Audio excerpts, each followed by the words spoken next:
Sevgi bilen açılır sana kapılar. Ey Ramazan, ey Ramazan, Hak nurundan kalbimi soy. ey Ramazan, ey Ramazan. Barlığın büyük rahmet, şükredene bereket. Mütminler sana karaşar, sen hoş geldin Ramazan. Kalbimi hak bilen uyanır, ruhumu okudan uyanır.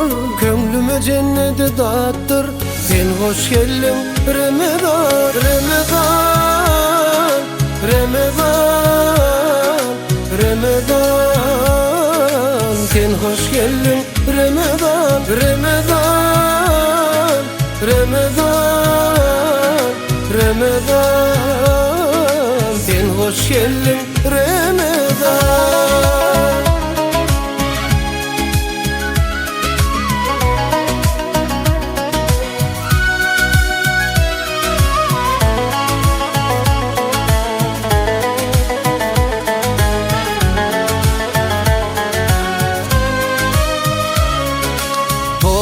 Açtır ellerimi, Ey Ramazan, ey Ramazan, şükür etmenler bu dilimi.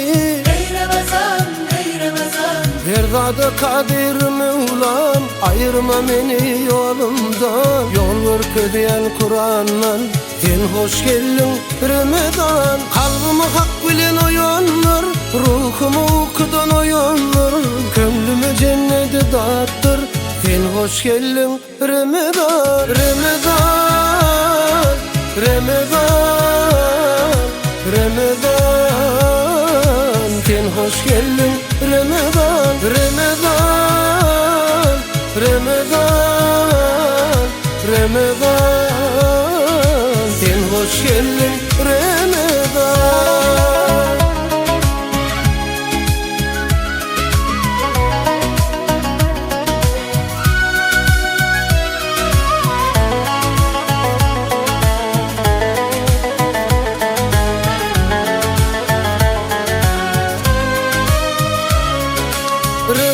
Ramazan, Ramazan, Ramazan, sen hoş geldin Ramazan. Ramazan, Ramazan,